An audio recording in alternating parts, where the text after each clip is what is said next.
Bismillahirrahmanirrahim. Assalamualaikum warahmatullahi wabarakatuh. Alhamdulillah, thumma alhamdulillahi alladhi hadana lihada, wa ma kunna linahtadiya lawla an hadana Allah. Wa salawatullah wa salamuhu ala hadha an-nabiyyil karim wa ala alihi wa ashabihi wa man ihtada bihadihi wa istanna bisunnatihi wa iqtada bita'alimihi ila yaumil hashr wal jazaa, amma ba'd.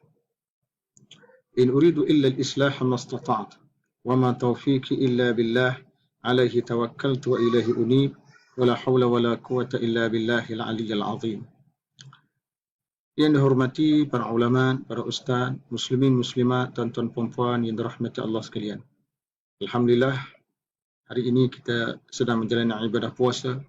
Kita mendoakan mudah-mudahan Allah Subhanahu wa taala menerima ibadah puasa kita ini, dan seterusnya Allah Ta'ala menjadikan ibadah puasa kita sebagai salah satu di antara amal saleh yang akan kita lihat hasilnya tercatat dalam buku catatan amalan kita pada masa yang akan datang, terutama sekali dalam buku catatan amalan kita pada hari kiamat. Muslimin dan juga muslimat yang dirahmati Allah sekalian, pada hari ini saya ingin mengajak tuan-tuan dan juga diri saya sendiri untuk kita memerhatikan beberapa hadis Nabi SAW yang menggesa kita mengambil kesempatan daripada ketangan bulan Ramadan Al-Mubarak ini untuk sama-sama kita memperbanyakkan berbagai bentuk amalan kebajikan. Seseorang itu sebenarnya bila berdepan bulan Ramadan, arti dia mempunyai ruang yang sangat besar untuk dia melakukan ibadah. Dan ibadah dalam bulan Ramadan tidak hanya terbatas kepada berbentuk melaksanakan puasa pada siang hari dan melaksanakan qiyam pada malam. Tetapi ibadah itu lebih luas daripada itu, termasuk melakukan kebajikan kepada orang tua, membantu mereka memerlukan pertolongan dan sebagainya. Sehubungan dengan itu, saya ingin membaca hadis Nabi SAW yang berbunyi, hadis riwayat Bukhari Muslim daripada Abu Hurairah radhiyallahu anhu. Rasulullah SAW bersabda, "Idza jaa Ramadan, futihat abwabul jannah wa ghulqat abwabun nar wa suffidat asy-syayatin." Hadis muttafaq alaih, hadis riwayat Al-Bukhari dan Muslim. Apabila datang bulan Ramadan, pintu-pintu syurga dibuka, pintu-pintu neraka ditutup, dan syaitan dibelenggu. Dalam satu riwayat Muslim menjelaskan, futihat abwabur rahmah wa ghulqat abwabu jahannam wa sulsilat asy-syayatin. Hadis riwayat Tirmizi, Ibnu Majah, Ibnu Khuzaimah, Ibnu Hibban, dan hadis ini sanadnya adalah sanad yang sahih. Iaitu dibuka pintu-pintu rahmat, ditutup pintu-pintu neraka jahanam, dan dibelenggu segala jenis syaitan. Dalam riwayat yang lain menyebut oleh Ibnu Khuzaimah di dalam sahihnya, "Idza kana awwala lailatin min syahr Ramadan, suffidat asy-syayatin wa madaratul jin wa ghulqat abwabun nar, falam yuftah minha babun wa futihat abwabul jannah falam yughlaq minha babun wa yunadi munadi ya baghiyal khairi aqbil wa ya baghiyal syarri aqsir walillahi mutaqa'u minan nar wa dhalika kulla lailah." Hadis ini adalah merupakan hadis yang sahih. Hadis sebelum ini juga sahih, diriwayatkan oleh Muslim dan sebagainya. Iaitu apabila tiba malam pertama bulan Ramadan, maka syaitan-syaitan dibelenggu begitu dengan cincin yang ganas. Pintu-pintu neraka ditutup dan tidak ada satu pun yang dibuka. Pintu-pintu syurga dibuka, tidak ada satu pun yang ditutup. Dan seorang penyeru akan berseru, "Wahai orang-orang yang mencari kebaikan, tumpukanlah diri untuk melakukan kebaikan. Dan wahai orang-orang yang suka melakukan keburukan dan kejahatan, berhentilah daripada melakukan keburukan dan kejahatan itu." Dan Allah Ta'ala mempunyai orang-orang yang dibebaskan daripada neraka pada setiap malam. Mereka adalah banduan-banduan neraka. Allah Ta'ala bebaskan mereka daripada neraka pada setiap malam, iaitu wadzalika kullal lailah. Muslimin dan juga muslimat yang dirahmati Allah sekalian, berdasarkan hadis ini ada tiga perkara yang kita nak jelaskan. Iaitu pertama sekali, bulan Ramadan adalah bulan yang penuh dengan keberkatan.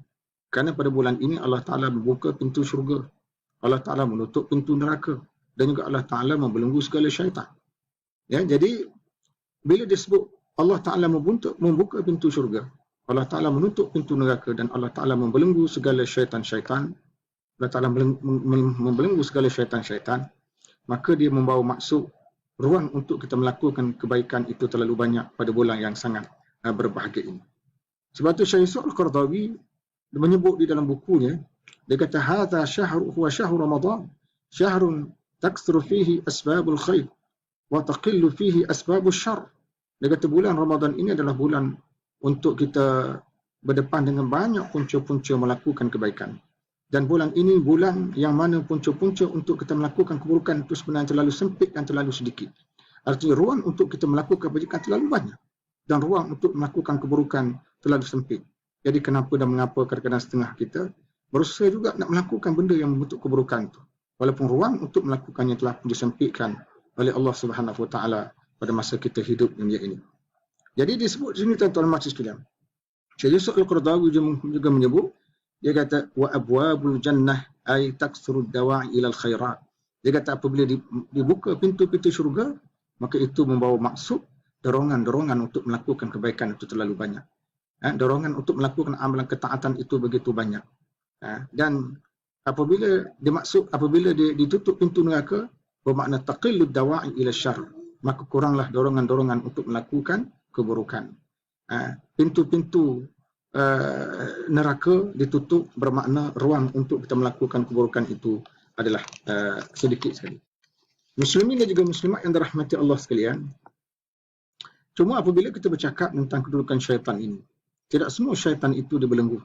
Ada ulama mengatakan syaitan-syaitan besar yang punya pengaruh yang besar terhadap gaya hidup seseorang, maka syaitan-syaitan itulah yang akan dibelenggu. Tetapi bagi syaitan-syaitan yang pangkatnya agak rendah dan tidak memberi apa-apa pengaruh dan kesan dalam pelakuan seseorang, maka syaitan ini tidak dibelenggu, dibiarkan saja kerana dia tidak mampu memberi kesan. Dan ada juga di antara ulama bermaksud bahawa bila syaitan itu dibelenggu, artinya ruang-ruang untuk kita melakukan keburukan itu menjadi sempit kerana telah pun disempitkan oleh Allah Subhanahu Wa Taala. Itu merupakan 3 bentuk tafsir apabila kita menjelaskan apa makna syaitan-syaitan itu dibelenggu pada bulan Ramadan Al-Mubarak ini.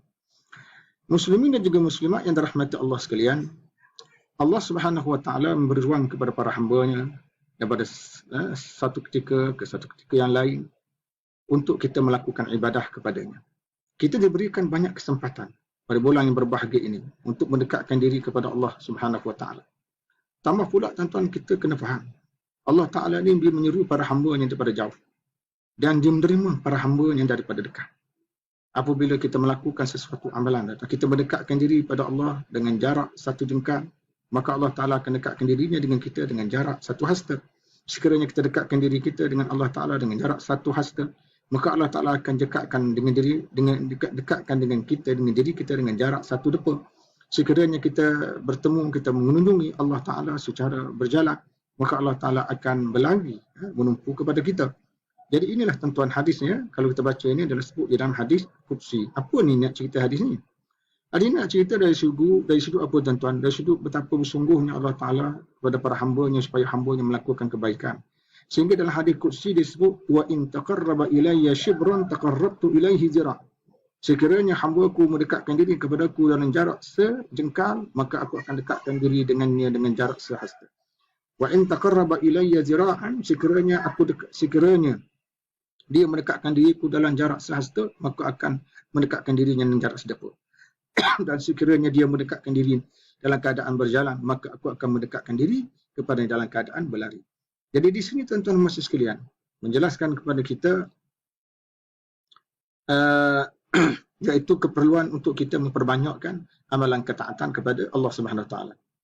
Imam Nawawi tuan-tuan, dia menyebut, Imam Nawawi mengatakan wa hadzal hadis min ahaditsis sifat. Hadis ini adalah hadis yang menjelaskan tentang sifat Allah Subhanahu Wa Taala. Wastahilu iradatu zahir, dan mungkin mustahil kita dapat faham dari segi zahirnya sahaja. Maknanya kata Imam Nawawi, man taqarraba ilayya bi ta'ati taqarrabtu ilayhi bi rahmati wat taufiq wal i'anah. Artinya sesiapa yang mendekatkan diri dengan cara melakukan ketaatan kepada aku, maka aku akan dekatkan diri kepadanya dengan cara memberikan rahmat, memberikan taufik dan memberikan pertolongan dan bantuan daripadaku. Sekiranya dia datang dalam keadaan berjalan, artinya sekiranya dia melipat gandakan usahanya untuk melakukan ketaatan kepada Allah Ta'ala, maka Allah Ta'ala akan memperbanyakkan lagi rahmat, anugerah rahmat yang diberikan kepadanya. Itulah tuan-tuan majlis sekalian nak menunjukkan kepada kita tentang hadis yang telah saya baca tadi, bagaimana Allah Ta'ala ni suka sangat para hamba-Nya supaya beramal. Jadi dalam konteks kita hidup seharian tuan-tuan, ya, kita bangun daripada waktu subuh, kita menunaikan solat subuh, selepas itu kita membaca Al-Quran tuan-tuan, lepas itu kita boleh mencari keperluan-keperluan seharian dengan niat untuk melaksanakan kewajipan pada anak, keluarga dan sebagainya. Maka itu semua termasuk dalam arti kata kewajipan. Kemudian ada sekiranya hamba-hamba Allah yang meminta pertolongan daripada kita, maka kita menolong dia mengikut yang termampu. Maka itu juga termasuk dalam arti kata, ya, termasuk arti kata melakukan amal kebajikan, melakukan amal kebaikan. Ya, begitu juga tuan-tuan dan sekalian, kita membantu kerja-kerja rumah, ya, kita membantu isteri membeli keperluan dapur juga termasuk dalam kerja-kerja kebajikan, dan bukan hanya kita hanya menghabiskan masa dengan menonton televisyen, dengan tidur dan sebagainya. Itu bukan cara hidup sebagai seorang Islam. Allah Ta'ala tuan-tuan sentiasa menyeru kita supaya mendekatkan diri kepada setiap masa dan ketika. Ya, Allah Ta'ala menyeru kita supaya sentiasa beribadah dan minta kita supaya jangan mensyirikkannya dengan sesuatu. Allah Ta'ala minta kita sentiasa berada di pintunya, sentiasa berada di berandanya, sentiasa mengetuk pintu taubat dengan memohon ampun kepada Allah Ta'ala. Jadi inilah bulan tuan-tuan untuk kita memperbanyakkan istighfar. Jadi istighfar kita itu terutama sekali apabila tiba waktu malam sebelum kita bersahur, ya, maka pada masa itu kita ambil ruang untuk menunaikan solat malam 2 rakaat. Lepas itu kita memperbanyakkan istighfar, mohon ampun daripada Allah Ta'ala, dan keadaan meyakini Allah Ta'ala pasti akan mengampunkan dosa hamba-hambanya dan kesalahan dibuat oleh hamba-hambanya. Ya, dan kita kena ingat istighfar yang telah dilakukan oleh nenek moyang kita dahulu, iaitu Nabi Adam AS dan juga isterinya Hawa. Rabbana zalamna anfusana wa illam taghfir lana wa tarhamna lanakunanna minal khasirin. Wahai Tuhan kami, sesungguhnya kami telah menzalimi diri kami sendiri. Sekiranya Engkau tidak mengampuni dosa-dosa kami dan tidak merahmati kami, maka sudah pasti kami termasuk dalam golongan orang-orang yang rugi. Disebut dalam surah Al-A'raf ayat 73. Jadi tuan-tuan, dalam bulan Ramadan ini boleh katakan setiap hari kita mempunyai kesempatan untuk melakukan berbagai amalan ketaatan untuk mendekatkan diri kita kepada Allah Ta'ala. Misal kata bermula daripada sembahyang 5 waktu. Sembahyang itu apa dia tuan-tuan? Kata Syekh Yusuf Al-Qaradawi, sembahyang itu al-mi'raj al-mu'min, mi'rajul mu'min. Sembahyang itu adalah mi'raj orang beriman. Mi'raj yaumi ilallah, mi'raj seharian kita bertemu dengan Allah Ta'ala, di mana setiap hari kita menghadap Allah Ta'ala dan kita pergi di hadapannya sebanyak 5 kali sehari. Dan pada masa itu tuan-tuan kita bermunajat kepada Allah Ta'ala, kita berada dekat dengan dia, dan kita munajat kita kena faham Tuhan yang kita bermunajat tadi, Tuhan yang kita bercakap tadi, Tuhan yang sedang kita sembah tadi tuan-tuan, dia itu Tuhan yang kariman ghaira bakhil, dia Tuhan yang maha mulia, dia Tuhan yang tidak pernah bakhil. Dia sentiasa bersedia membantu kita. Dia sentiasa bersedia untuk memberikan rahmat kepada kita. Dan ini sesuai dengan firman Allah Ta'ala dalam surah Al-Fatihah, Iyyaka na'budu wa iyyaka nasta'in. Ya, hanya Engkau kami sembah dan hanya Engkau kami mohon pertolongan. Disebut dalam surah Al-Fatihah ayat yang ke-5. Ini merupakan kesempatan. Jadi makna tuan-tuan, kalau orang itu didatangi bulan Ramadan, tiba-tiba dia tidak mengambil kesempatan untuk menunaikan solat 5 waktu, cuba tuan bayangkan. Satu benda yang sangat rugi, sebab kita ada satu peluang untuk kita minta ampun dengan Allah Subhanahu Wa Taala dan peluang untuk kita bermunajat kepadanya dalam masa kita berdiri melalui pembacaan surah-surah dalam Al-Quran dan pada masa kita menunaikan solat, maka kesempatan itu hilang begitu sahaja kerana kita tidak menunaikan solat. Kerap kali kita mendengar dalam masyarakat kita tentang orang-orang yang menunaikan ibadah puasa, tetapi mereka juga tidak menunaikan ibadah sembahyang. Ini suatu benda yang malang. Sepatutnya orang yang menunaikan ibadat puasa, bermakna dia juga perlu menunaikan ibadat sembahyang. Kerana sebagaimana ibadat puasa itu mengundang pahala, ibadat sembahyang juga mengundang pahala. Apakah kita hanya nak pahala ibadat puasa, tetapi kita tidak mahu pahala ibadat sembahyang? Bahkan di dalam mazhab Hambali tuan-tuan, menasabahlah apabila mereka berpendapat sesiapa yang tidak sembahyang, maka ibadah puasa tidak diterima. Kerana sembahyang itu penentu iman atau kafirnya seseorang.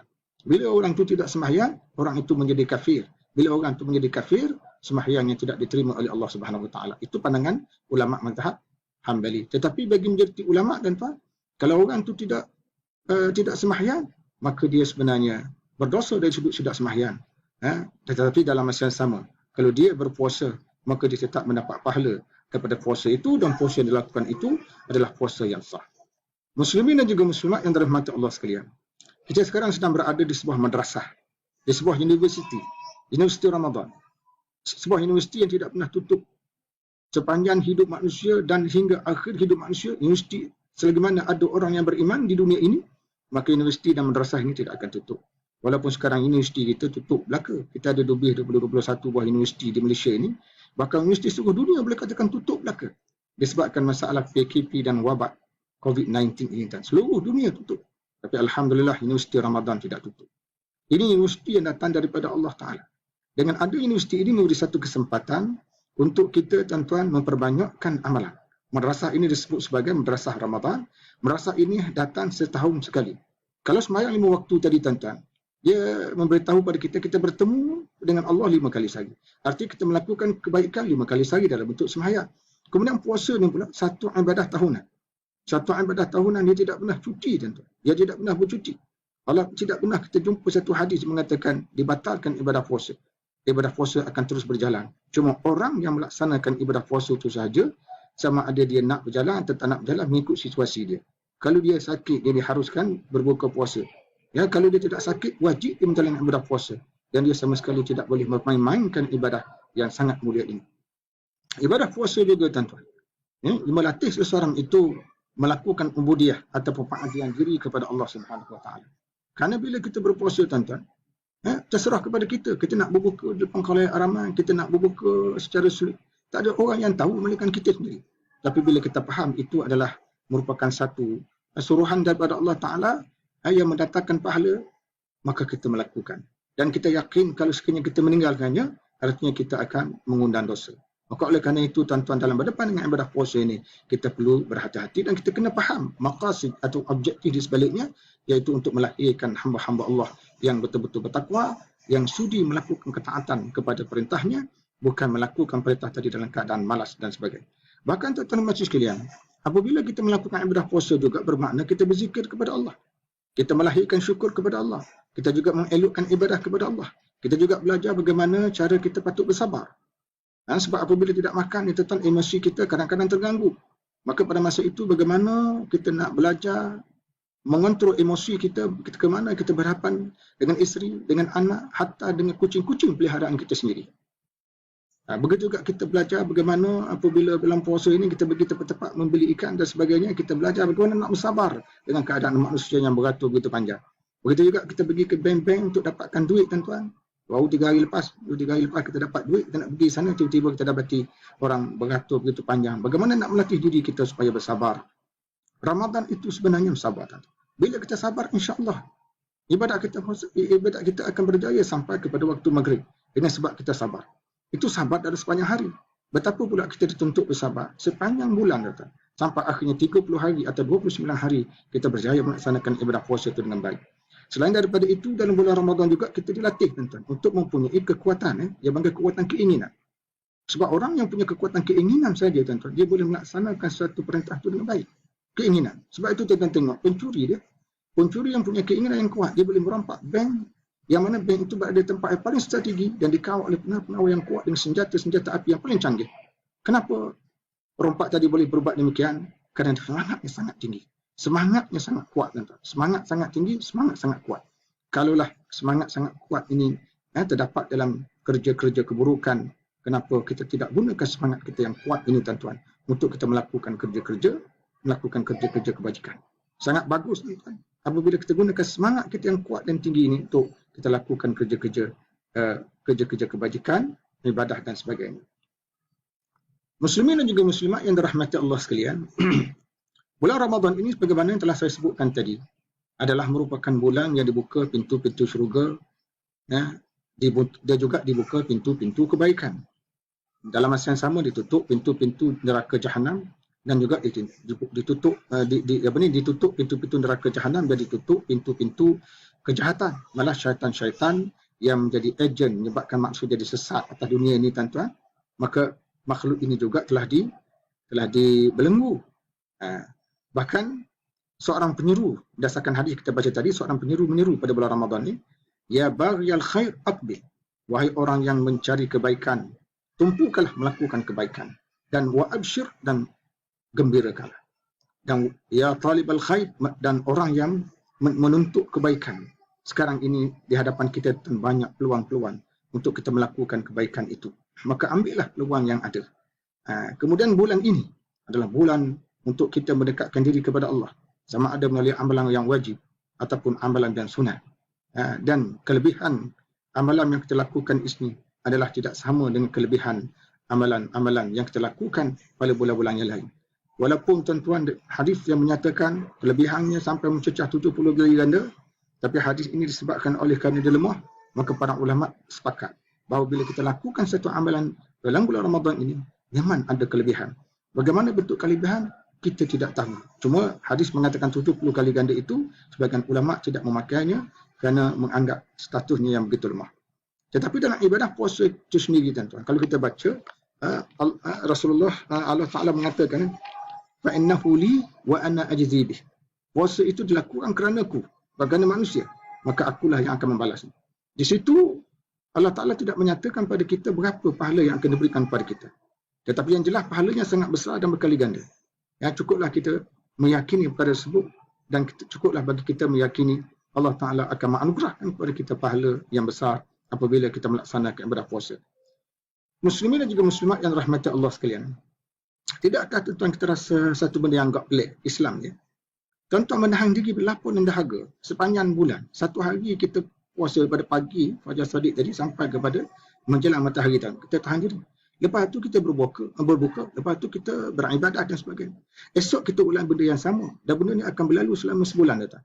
Tuan-tuan fikirkanlah bagaimana satu benda, satu perbuatan tidak makan, tidak minum, dan menahan diri daripada melakukan benda yang dilarang oleh agama sepanjang kita berpuasa itu, termasuk dari segi hati kita, kan? Tiba-tiba ia menjadi satu bentuk ibadah. Subhanallah, ini satu benda yang sangat pelik. Ya? Dia menjadi satu ibadah, menahan diri jadi satu bentuk ibadah. Bukan saja ibadah itu adalah bentuk perbuatan, beribadah juga dalam bentuk meninggalkan. Meninggalkan makan minum, meninggalkan persetubuhan, meninggalkan percakapan benda yang bukan-bukan, meninggalkan penipuan, meninggalkan kata-kata lucah dan sebagainya. Meninggalkan, tuan-tuan, itu satu ibadah. Itulah dia kelebihan yang terdapat dalam ibadah puasa. Ya? Di siang hari kita meninggalkan sesuatu yang disuruh oleh Allah supaya kita meninggalkan. Di malam hari kita melakukan sesuatu yang disuruh oleh Allah supaya kita melakukan. Dan maka dalam hal ini kita tengok dalam hadis Nabi SAW. Ya, dalam hadis riwayat Bukhari, dan lain-lain. Man qama Ramadhana imanan wa ihtisaban ghufira lahu ma taqaddama min dhanbi. Sesiapa yang mendirikan Ramadan dengan penuh keimanan dan mengharapkan ganjaran daripada Allah Subhanahu Wa Taala, maka diampunkan dosa-dosa yang telah lalu. Diampunkan dosa-dosa yang telah lalu, tuan-tuan. Jadi apa makna perkataan iman dan wahtisaban dalam hadis saya baca tadi? Apa makna iman? Maknanya siapa yang mendirikan Ramadan dengan penuh keimanan dan mengharapkan ganjaran atau mengharapkan keampunan daripada Allah Subhanahu Wa Taala. Apa makna? Dia membawa maksud, tuan-tuan, kita tidak boleh berpuasa semata-mata kerana mengikut adat. Bila kita tengok orang puasa, kita nak puasa. Bila orang tanya kita pasal apa tak puasa, pasal kita rasa malu. Kan? Sedangkan dalam hati kita, tuan-tuan, kita kata kalaulah tak ada yang berdak puasa ni, aku memang tak akan puasa. Jadi maknanya kita berpuasa bukan kerana itu syariat daripada Allah Ta'ala. Sebaliknya kita berpuasa lebih berbentuk, sebaliknya kita puasa lebih berbentuk mengikut adat tradisi. Ataupun disebabkan rasa malu pada orang ramai. Bukan kerana kita melakukan kerana ia diperintahkan oleh Allah Ta'ala. Jadi sebab itu, tuan-tuan, puasa ini dan juga qiyam pada malamnya, ia merupakan satu bentuk keimanan. Bila kita puasa, itu bukti iman kita. Bila kita qiyamul lail, tuan-tuan, itu bukti iman kita. Cuma puasa itu sifatnya wajib. Qiyam itu, terutama solat tarawih, sifatnya sunat. Walaupun satu wajib, satu sunat, kedua-duanya adalah bersifat iman. Itulah bukti iman kita.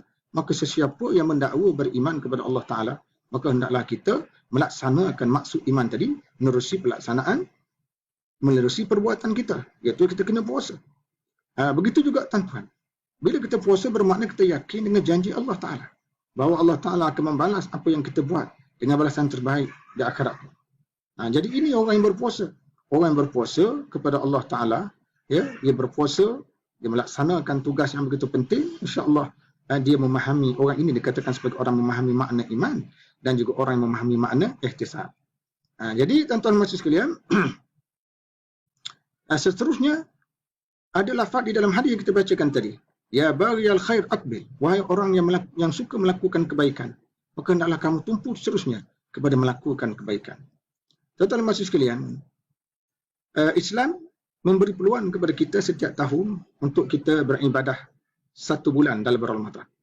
Jadi, bila tiba tahun ini, tuan-tuan bayangkanlah, di bulan-bulan yang lain, kadang-kadang banyak kita melakukan perkara-perkara yang lawa, perkara-perkara yang melalaikan kita daripada Allah Ta'ala. Tetapi pada bulan ini, tuan-tuan, adalah bulan untuk kita cover balik kelemahan-kelemahan yang ada pada diri kita. Apalagi sekarang ini musim PKP, musim kita tidak keluar. Kita keluar sekejap saja untuk mencari keperluan harian. Kita banyak berada di rumah, tuan-tuan. Maka ruang untuk kita baca Quran ada. Ruang untuk kita baca buku ada. Ruang untuk melihat anak-anak ada. Ruang untuk kita bersama anak-anak ada. Ruang bersama ahli keluarga ada. Jadi maknanya ruang untuk melakukan ketaatan ada. Ruang untuk kita melakukan solat berjemaah. Ruang untuk menjadi iman pun ada. Tak perlu risau, tuan-tuan dan puan sekalian. Tak perlu risau dan tidak perlu takut dalam soal ini. Muslimin dan juga muslimat yang dirahmati Allah sekalian. Nabi SAW pernah berpesan, istaksiru fihi min arba'in khisal. Perbanyakkanlah melakukan 4 perkara. Nabi kata perbanyakkan melakukan perkara, terutama sekali bulan Ramadan kita ni. Iaitu khaslatan tardawna bihima rabbakum. 2 perkara yang mana kamu akan mendapat keredaan daripada Allah Azza wa Jalla. Dan 2 perkara lagi, la ghina abikum anhuma. Kamu tak dapat lari daripadanya. 2 perkara yang pertama yang mendapat keredaan Tuhanmu ialah asyhadu an la ilaha illallah wastaghfiruna, iaitu kita mengucap la ilaha illallah dan kita sentiasa beristighfar memohon ampun kepadanya. 2 perkara yang tak dapat kita elak daripada, tuan-tuan, iaitu sentiasa kita berdoa supaya Allah Ta'ala kurniakan kepada kita balasan syurga dan Allah Ta'ala lindungkan kita daripada balasan neraka. Tuan-tuan dan puan sekalian, bila kita sebut syurga ini maknanya jannah. Jannah satu tempat yang sangat mewah yang tidak pernah kita lihat, tidak pernah dilihat oleh mata kasar kita, tidak pernah terlintas di dalam fikiran kita, tidak pernah terlintas di dalam hati kita, tidak pernah didengar oleh telinga kita. Ma la ainun ra'at wala udhunun sami'at wala khatara ala qalbi bashar, kata Rasulullah sallallahu alaihi wasallam. Tempatnya begitu canggih, yang sangat hebat syurga itu, tuan-tuan. Dan syurga yang paling kurang sekalipun untuk orang yang masuk syurga yang terakhir adalah 10 kali ganda dunia. Tuan-tuan bayangkanlah tak hebat syurga dengan kecanggihan yang Nabi kata tidak dapat dibayangkan oleh akal fikiran manusia dan tidak pernah terlintas dalam hati manusia. Jadi oleh kerana itu hendaklah kita memperbanyakkan memohon agar Allah Ta'ala mengurniakan kepada kita balasan syurga, kerana Nabi SAW pun, tuan-tuan, selalu memohon agar dikurniakan baginda dengan syurga Firdaus. Nabi mengajar kita, kalau kita nak mohonlah syurga Firdaus, kerana syurga itu berada di tempat yang tinggi alam akhirat sana. Muslimin dan juga muslimat yang dirahmati Allah sekalian. Ini merupakan di antara beberapa kesempatan. Pendek kata, bulan Ramadan ini, muslim-muslimat dirahmati Allah sekalian, adalah merupakan bulan untuk kita berniaga. Bulan untuk berniaga. Bukan saya masukkan berniaga pasal malam. Bukan berniaga ni pakai COD boleh hantar. Kita ada banyak mempelang, kita pun iklan. Siapa nak beli, kita hantar. Kita ada buah betik kita betul menjadi, kita pun iklan, kita hantar. Kita buat kuih-muih, kita iklan, kita hantar. Bukan berniaga dari sudut itu saja. Maksud saya, itu kecil sebahagian. Kita masukkan perniagaan ini, perniagaan dari segi untuk melakukan amalan. Dia panggil mausimul muttaqin. Bulan Ramadan ini juga disebut oleh Syekh Al-Qaradawi sebagai musim orang-orang yang bertakwa. Ramadan disebut sebagai musim orang-orang bertakwa. Musim yang dinanti-nantikan oleh peniaga-peniaga akhirat. Peniaga-peniaga akhirat. Sebagaimana tuan-tuan kita tengok dalam kehidupan kita seharian ini, dia ada musim-musim yang peniaga tunggu. Misalnya kata kita ada dalam seminggu tu, dia ada minggu pasar malam, minggu pasar tani. Maka peniaga tadi, tuan-tuan, dalam usaha nak pergi berniaga tadi, dia akan kumpul barang seminggu, dia akan pergi. Itu saat yang cukup menggembirakan dia, kerana barang-barang yang banyak dihabiskan dan pada masa itu dia akan mendapat keuntungan dan sebagainya lah. Itulah dia kita tengok dari segi urusan duniawi. Maka apalagi dalam urusan akhirat ataupun urusan ukhrawi, tuan-tuan. Kita berniaga dalam bentuk memperbanyakkan amalan, menggigihkan usaha, kerana Allah Ta'ala tidak akan mempersia-siakan amalan kita. Firman Allah Ta'ala, Kul mata'ud dunya qalilun wal akhiratu khairun liman ittaqa wa la tuzlamuna fatila. Dan surah An-Nisa ayat 77. Katakan sesungguhnya perhiasan dunia itu terlalu sedikit. Akhirat itu lebih baik bagi orang yang bertakwa dan kamu sedikit pun tidak akan dizalimi. Di akhirat, dalam surah An-Nisa nanti. Maknanya segala perhiasan dunia ni tuan-tuan nampak hebat macam mana pun, cantik macam mana pun, anggun macam mana pun, bila dibandingkan dengan nikmat akhirat besar, langsung tidak mempunyai nilai. Bahkan dalam hadis At-Tabrani menceritakan seorang lelaki paling kaya daripada ahli dunia dibawa di hadapan Allah Ta'ala pada hari kiamat nanti. Lalu dia dicelup di dalam neraka buat seketika waktu. Kemudian dia angkat kembali. Kemudian Allah Ta'ala bertanya pada lelaki itu, apa pandangan kamu tentang kehidupan dunia yang sebemewah yang telah dikurniakan kepada kamu satu ketika waktu? Lelaki itu mengatakan, bila tengok dengan suasana azab neraka hanya beberapa ketika sahaja, maka kemewahan dunia puluhan tahun menjadi nikmat itu sedikit pun tidak ada nilai. Sedikit pun tidak ada nilai. Jadi ini tidak bermakna tuan-tuan kita perlu menolak dunia, tidak. Kita perlu berusaha, kita perlu mendapat ke dunia untuk kita usaha dan kita imarahkan dengan keimanan. Kerana dunia yang diimarahkan dengan iman, dunia akan berjalan dengan baik. Tetapi kalau dunia itu diimarahkan oleh orang-orang yang mempunyai nafsu yang jahat, maka dunia akan berjalan dengan penuh penipuan, pendustaan, penderhakaan, kezaliman dan macam-macam bentuk lagi. Muslimin dan juga muslimat yang dirahmati Allah. Ini adalah berdasarkan kepada huraian yang telah saya sebutkan tadi. Tetapi walaupun begitu, oleh kerana itu dalam kita berpuasa ni tuan-tuan Malaysia, maka kita perlu mengambil sikap berhati-hati. Kita perlu mengambil sikap berhati-hati agar puasa kita ini betul-betul diterima oleh Allah. Puasa diterima oleh Allah Ta'ala dalam bulan Ramadan.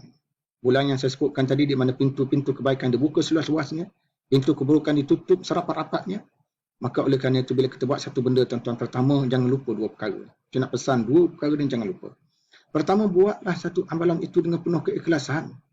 Ya, walaupun kita tak perlu hebohkan amalan kita itu pada orang, buatlah dengan penuh ikhlasan. Kul in tukhfu ma fi sudurikum aw tubduh ya'lamullah. Sekiranya kamu sembunyikan apa yang ada di dalam hati-hati kamu atau kamu nyatakan, Allah Ta'ala tahu. Allah Ta'ala tahu. Jadi tuan-tuan dan makcik sekalian, artinya kita buat satu benda di bulan ini kerana nak mengharapkan pahala, tak perlulah kita tunjukkan kepada orang, mengatakan bahawa kita buat macam ni, tak. Sebab itu tuan-tuan, kalau kita baca dalam beberapa ayat, kita baca dalam beberapa hadis, dia mengatakan, kalau sedekah atau amalan sunat itu, maka eloklah kita lakukan secara senyap-senyap. Tujuan dilakukan secara senyap-senyap tuan-tuan untuk mengelakkan riak. Bukan kita nak menuduh orang buat riak, tak. Ini nak bincang satu perbahasan dibuat oleh para ulama bahawa dalam melakukan sesuatu amalan tu tuan-tuan, dia ada penyakit. Dia ada penyakit sebelum melakukan amalan. Penyakit ketika melakukan sesuatu amalan. Penyakit selepas melakukan sesuatu amalan. Maka bila penyakit itu ada tuan-tuan, kita perlu berhati-hati. Dan salah satu di antara penyakit itu dipanggil penyakit riak. Dan selain daripada penyakit ini tuan-tuan, kita nak sebut beberapa perkara yang sewajarnya dijauhi oleh umat Islam. Pertama, kadang-kadang berlaku dalam masyarakat kita, orang yang memakan makanan tuan-tuan, masa dia makan makanan itu tiba-tiba dengar azan, dengar suara azan. Jadi bila dengar suara azan, apakah dia perlu mengeluarkan sepuluh makanan daripada mulutnya atau dia terus telan? Ini isu yang sering diperkatakan oleh segelintir masyarakat kita. Jadi tuan-tuan, apalagi setengah orang dia berdalilkan hadis. Ada hadis mengatakan maknanya kalau dengar suara azan, kalau makanan tu dah ada dalam mulut kita, kita makan je lah. Sebab dalam hadis ini menyebut, "Idza sami'a ahadukum an-nida' wal ina'a 'ala yadi, fala yad'u hatta yaqti hajatahu min." Hadis riwayat Abu Daud Ad-Darqutni. Dan hadis ini kategori hadis sahih. Iaitu sesiapa yang mendengar suara azan, sedangkan bekas makanan masih berada di tangan, maka jangan diletak bekas makanan itu sehingga dia menghabiskan makanan itu terlebih dahulu. Jadi kalau kita berdasarkan zahir hadis ini tuan-tuan, kita ke mana kita makan, tiba-tiba kita mendengar suara azan, maka kita boleh terus makan sampai habis. Tanggapan ini sebenarnya tidak benar. Tanggapan ini sebenarnya tidak benar. Tetapi maksud hadis ini ialah apabila kita sedang makan, tuan-tuan, tiba-tiba muazzin melaungkan azan. Kalau azan yang dilaungkan tadi dipanggil azan kali pertama dan azan yang belum masuk waktu, maka perbuatan kita makan tadi tidak apa-apa, hukumnya sah, tidak menjejaskan kualiti puasa kita. Sebaliknya, kalau kita makan dalam keadaan azan dikumandangkan di mana azan tadi adalah menandakan masuknya waktu solat, maka makan itu akan membatalkan puasa kita. Sebab itu dalam kitab Mughni Muhtaj, dalam kitab Fiqh Manhaji tentu menyatakan, sesiapa yang sedang makan, tiba-tiba terdengar suara azan, maka wajib kepadanya berhenti makan dan mengeluarkan makanan itu daripada mulutnya. Apalagi Nabi SAW tentang bersabda, "Da'ma yaribuka ila ma la yaribuka." Rawahu Ibn Hibban. Dan hadis ini hadis sahih. Tinggalkan sesuatu yang meragukan kamu kepada sesuatu yang tidak meragukan kamu. Ini sebut juga di dalam riwayat At-Tirmizi. Yang kedua, tuan-tuan, ada setengah orang kita dia bersahur sebelum daripada tidur. Perkara ini banyak dilakukan. Mungkin kan dia kata dia bersahur tadi sebab dia malas bangun. Dia malas bangun lewat. Dia tak biasa bangun hampir-hampir subuh, tuan-tuan. Jadi dia bersahur awal. Sedangkan mengikut sunnah Nabi SAW, dia dibincang dalam semua mazhab fiqh. Sahur itu bermula pada separuh malam yang kedua dan berakhir dengan masuk waktu fajar. Itu sebenarnya. Maknanya, tuan, kalau orang tu bersahur terlalu awal, pukul 12, pukul 1 dah bersahur, pukul 2 dah bersahur, dia menunjukkan bahawa dia tidak akan mendapat pahala sahur. Sebab dia tidak mendapati konsep sahur yang sebenar. Sebab itu Al-Imam Nawawi mengatakan, qala Al-Imam Nawawi fil Majmu' wa huwa Syafi'i, waktu as-sahur baina nisfil laili wa tulu'il fajr. Waktu sahur ialah antara tengah malam sehingga naik fajar. Mana kalau nak sahur pukul 3 tu boleh tahan lah.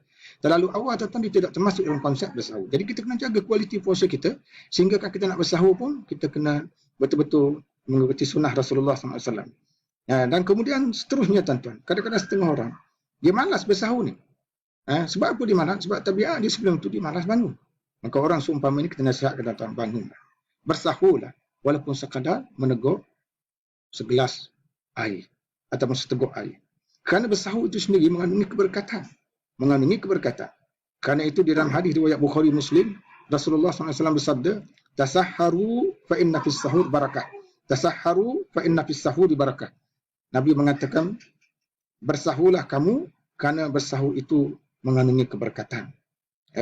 Kemudian dalam hadis riwayat Zaid bin Thabit menjelaskan, "Tasahharna ma'an Nabi sallallahu alaihi wasallam, thumma qama ila as-salah, qultu kam kana baina al-adhan was-sahur? Qala qadru 50 ayah." Hadis riwayat Bukhari. Kami pernah bersahur dengan Nabi SAW. Kemudian baginda bergerak untuk melaksanakan salat.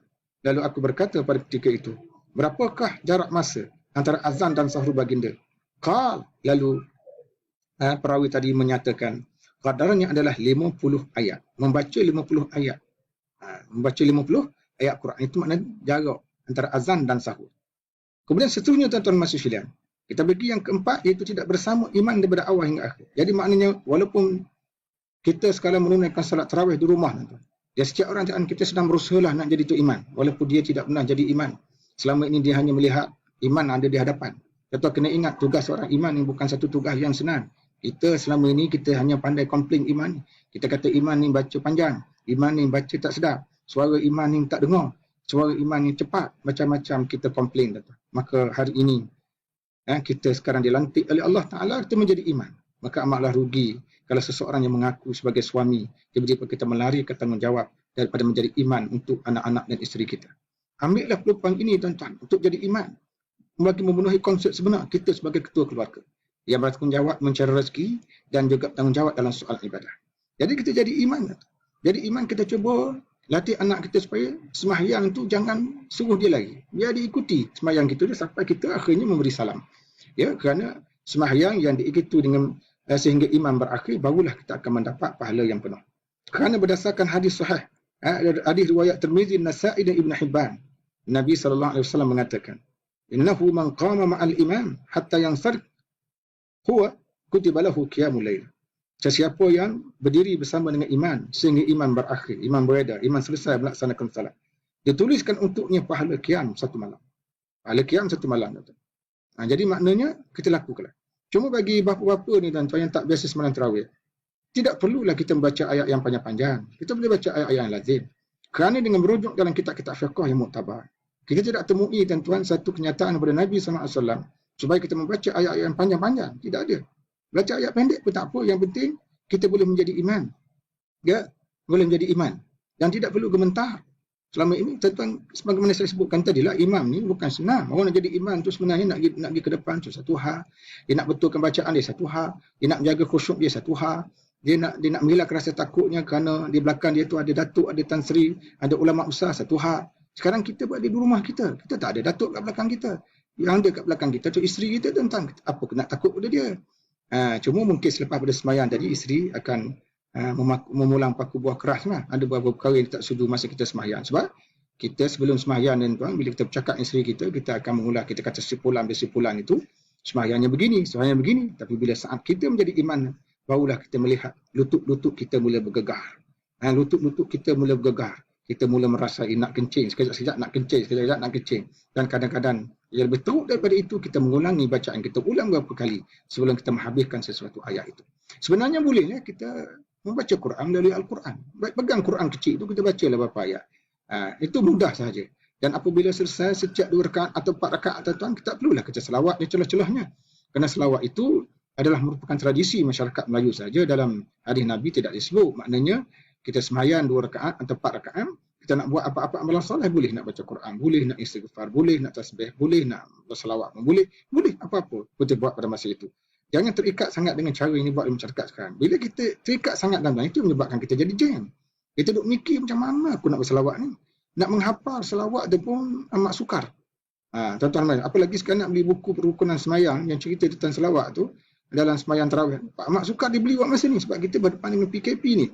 Kemudian seterusnya tuan yang keempat, iaitulah kita jangan salah faham terhadap hadis Nabi yang mengatakan samtus saim tasbihum wa naumuhu ibadatum wa du'auhu mustajabun.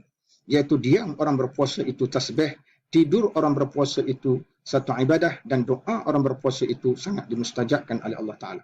Hadis ini tentu merupakan hadis lemah. Saya cukup bimbang kalau ada di antara kita yang salah faham tentang hadis ini. Lalu dia tuan-tuan, lepas habis subuh je dia tidur. Dia tidur sampai waktu zuhur, dia bangun sembahyang, lepas tu dia tidur balik. Sampai waktu asar, dia bangun sembahyang, dia tidur balik. Sehinggalah menjelang waktu berbuka, dia bangun untuk berbuka. Bila orang tanya dia kenapa tidur, maka dia kata tidur orang ibadah itu, tidur orang berpuasa itu dapat pahala ibadah. Itu satu bentuk salah faham. Pertama, hadis yang saya bacakan tadi merupakan hadis yang dhaif, yang tidak boleh jadikan hujah. Yang kedua, maksud tidur yang macam mana yang dikatakan mendatangkan pahala. Pahala tuan-tuan bagi orang berpuasa.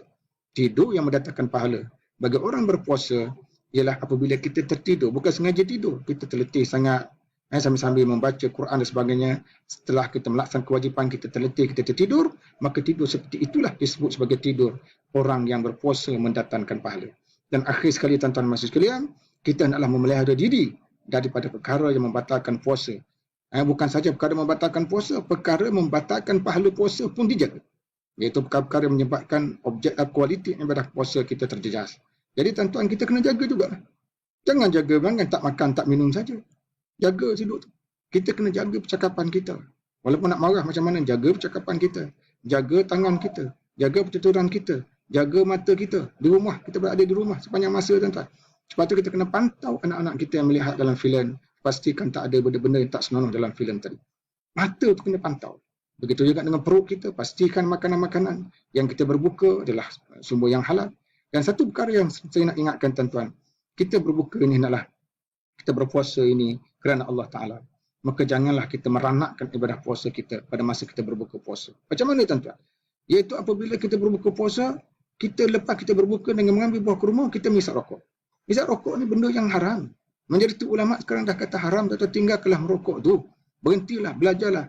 Berhenti merokok. Inilah bulan satu-satunya bulan untuk kita bertegas dengan diri kita. Belajar cara berhenti merokok tuan-tuan. Kerana kalau kita berpenat lelah pada setiap hari, tetapi bila kita buka, sayang kita berbuka dengan sesuatu yang diharamkan, maka apa makna dan nilai kepenatan kita di setiap hari. Yang disebut di dalam hadis, saya tengok dalam sebuah hadis ini kategori boleh dikaitkan dengan kategori yang sahih kerana ada sokongan. Kan min sa'im hasuhu min siyamihi as-sahar. Dari sana ada hadis lain. Berapa banyak orang berpuasa, bahagian daripada puasanya tak dapat apa-apa kecuali penat lelah kerana berjaga malam. Kita pun tak mampu. Ataupun kam min sa'in hazzuhu min siyamihi illa ta'ab wan nasab. Ada riwayat menyebutkan begitu. Mana berapa banyak orang puasa, dia tidak dapat apa-apa bahagian kecuali penat dan letih saja. Sebab itu tuan-tuan, jaga-jagalah agar ibadat puasa yang kita lakukan ini adalah merupakan ibadat puasa yang berkualiti, ibadat puasa yang tinggi. Sebab Allah Ta'ala ni tuan-tuan, dia tak akan terima sesuatu benda yang kita beri cincai-cincai gitu je. Sebagai tuan-tuan, kalau kita masak goreng pisang, kita menjual goreng pisang itu pergi jalan, goreng pisang itu lembek tuan-tuan. Tak ada pelanggan pun yang akan beli goreng pisang kita itu. Tak ada pelanggan yang akan beli. Dia nak beli goreng pisang kita, dia tengok yang keras, tuan-tuan. Yang cantik, maka dia akan beli. Kalau rapisan tu lembik, sampai bila daripada pagi sampai petang kita jual, rapisan tu tak laku. Kalau itu merupakan penilaian manusia, tuan, maka apalagi Allah Ta'ala penilaiannya sangat tinggi. Innallaha jamilun yuhibbul jamal. Allah Ta'ala tu cantik, dia suka kecantikan. Dalam riwayat lain, innallaha tayyib la yaqbalu illa tayyibah. Dalam hadis riwayat Bukhari, Allah Ta'ala itu dia maha baik dan dia tidak akan terima melainkan sesuatu yang baik. Jadi oleh kerana itu, berhati-hatilah dalam ibadah puasa. Mudah-mudahan Allah Ta'ala menjadikan ibadah puasa kita ni diterima olehnya untuk tahun ini, dan seterusnya memberi kekuatan kepada kita untuk terus beribadat dan beribadah selepas pada puasa ini sehinggalah kita dijemput oleh Allah Ta'ala. Sekadar itu sahaja kupasan yang dapat saya bagi dalam kuliah kali ini. Mudah-mudahan memberi manfaat bagi diri saya sendiri dan kepada sahabat-sahabat sekalian, tuan-tuan sekalian. Akhir kata, aqulu qawli hadza wa astaghfirullahal azim li wa lakum. Wassalamualaikum warahmatullahi wabarakatuh.